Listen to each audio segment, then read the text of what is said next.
In the very beginning, when we first started this kaupapa 3.5 years ago, I don't think we imagined how big this would have grown. It's one of those sort of kaupapa that no matter how much planning and preparation you put into it, it just sort of the kaupapa and the wairua takes over.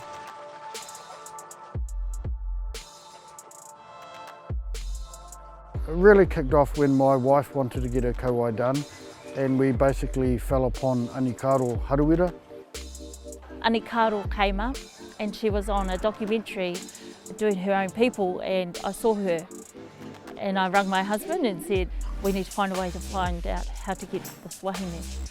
I'm always excited to work alongside maikuras and hoots, and I kind of put it to them, it's a whole lot of fuss to get me all the way down here just to do one kauai, why not make it 5 or 6?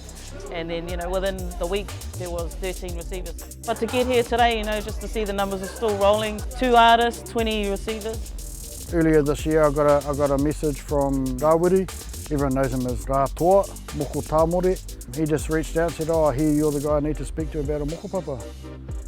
Over COVID a lot of things happened. Our people kaumātua weren't able to hongi or even hug people, so it eliminated a lot of things. And so I identified, and a lot of people identified moko as something that brought us back together and connected us.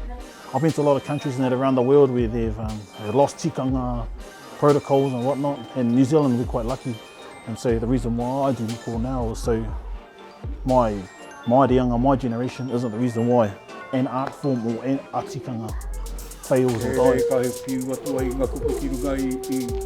The taonga is the hope for the future, but at the same time, it's acknowledging the past. They planted it in the ground. That's held up with tikanga, aroha, and the new generation that's coming ahead.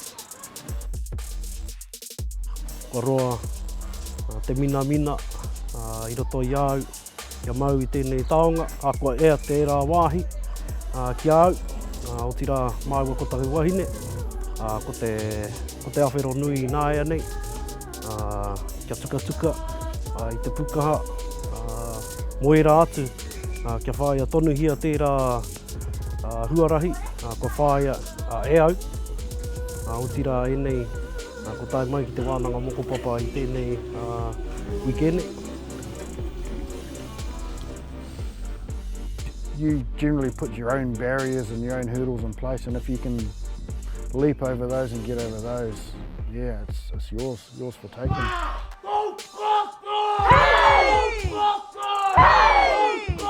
I'm gonna face some adversity, but kōrero, everybody's entitled to their own opinion, but this is who I am and this is me, and this is me proudly saying I want to share a little bit of myself and our culture with others.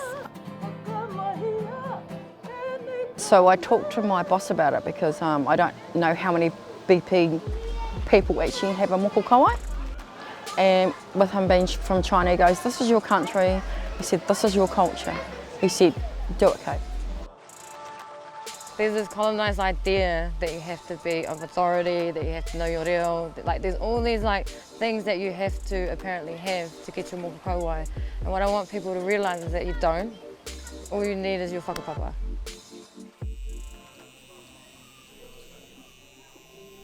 Future generations of Te Waipounamu get to see it more normalised as opposed to, only every, rangatira over here or over there has one. Just planting the seed that, normalising mataora and kauai. From my own personal experience, I know right up until the time I laid down, my heart was beating so fast, because the biggest barrier for someone who is about to undergo this process is fear. Once you're on there, the calmness, it's so calm. In reality, it's a needle pushing ink into the skin, but our wairua, in our spiritual terms, it's actually pulling it out from inside of you. I just feel like I'm standing in my own mana motuhake, and I'm just myself. And just being adorned with my moko kauai is just a connection from our tupuna to me. I was in between our world here and the spiritual world, I feel. because like I could feel all of my loved ones in the room physically, but then all the love from everyone that's come before me from my line. Yeah, and it was like, it was just indescribable.